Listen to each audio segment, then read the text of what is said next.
নমস্কার সবাইকে, আশা করি সকলে বেশ ভালো আছেন। আর আজকে আমরা যে বিষয় নিয়ে আলোচনা করতে যাচ্ছি সেটা হচ্ছে যে হাদি ভার্সেস দীপু।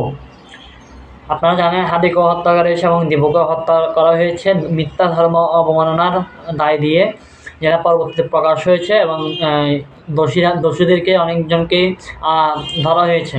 তো সেই বিষয়টা নিয়ে আমরা আজকে আলোচনা করব।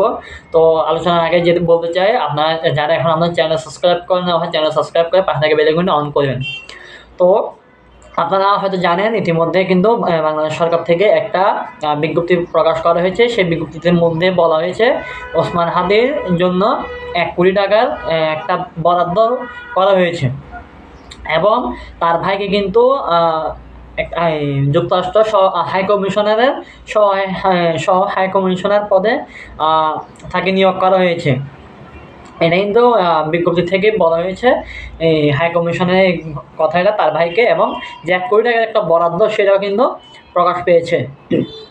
তাইলে যেখানে হাদি জুলাই যোদ্ধা এবং তাকে অনেকেই চিনে, তো তার জন্য যদি বাংলাদেশ সরকার কিছুদিনের মধ্যে 1 কোটি টাকার একটা বরাদ্দ দিতে পারে এবং তার ভাইকে সহ হাই কমিশনার পদে বহাল করতে পারে যুক্তরাষ্ট্র সহ হাই কমিশনার এখানে, তাহলে আমাদের দীপু দাস কী করছে?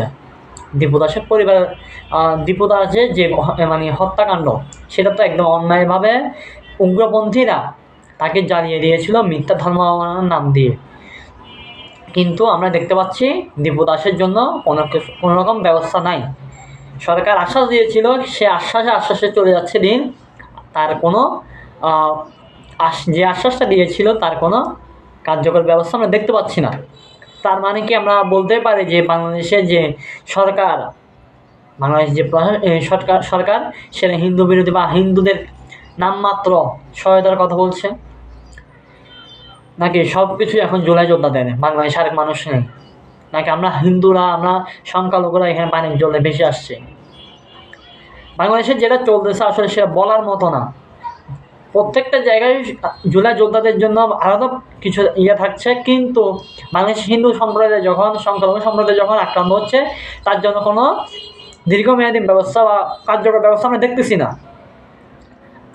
আমরা জুলাইয়ের বিপক্ষ না, সরকারের বিপক্ষ না, আমরা জাস্টিস চাই। আমি যেটা নেয় সেটা চাই। হাদির জন্য যদি 1 কোটি টাকা বরাদ্দ হতে পারে, আমাদের যে দীপু দাসকে জ্বালিয়ে মেরে ফেলেছে তার পরিবার জন্য কি 50 লাখ টাকা ব্যবস্থা হইতে পারে না? একটা ছোটোখাটো একটা ব্যবস্থাও হইতে পারে না? সরকারকে একটা ব্যবস্থাও নিতে পারে না? তাহলে আমরা বলতেই পারি যে মানে যে সরকারটা বা যে আইনটা শুধুমাত্র একমাত্র জুলাই যোদ্ধা হয়ে গেছে, সংখ্যালঘুদের জন্য কোনো আইন নাই, কোনো প্রশাসন নাই, কোনো সরকার নেই, এটা আমরা বলতে পারি না? আশ্বাস দেওয়ার পর যদি কোনো কিছু না হয় তখন তো আমরা এটাই বলবো। হাদি মারা যাওয়ার পরে কিন্তু অনেক কিছু হয়ে গেছে এখানে, দেশের মধ্যে অনেক কিছু হয়ে গেছে। আর দীপু দাস মারা যাওয়ার পর তার জন্য কোনো ব্যবস্থাই নেই সরকার থেকে। আমরা আবার বলছি, আমরা কিন্তু সরকারের বিপক্ষ না, জুলাইয়ের বিপক্ষ না, কোনো কিছুর বিপক্ষ না, আমরা শুধু ন্যায় চাই।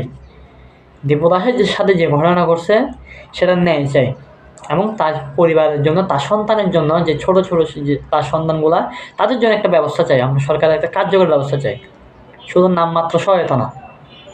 সহায়তা তো আমরা নিজেরাই করতেছি, আমাদের যে বিভিন্ন সংগঠন, বাংলাদেশ স্বায়ত্তশাসিত সংগঠন আমাদের, এবং কি আমাদের সম্মিলিত সন্তান জাগরণ জোট থেকে একটা ব্যবস্থা করা হচ্ছে। আমরা সরকারকে বলবো তার জন্য, দীপু দাসের জন্য একটা কার্যকর ব্যবস্থা করা হোক। তার পরিবারের জন্য, তার ভবিষ্যতে তার যে সন্তান, সেই সন্তান ভবিষ্যৎ যেন অন্ধকারে ডুবে না যায়, তার জন্য কিছু একটা ব্যবস্থা করা হোক। এটাই আমাদের প্রত্যাশা। নমস্কার সবাইকে।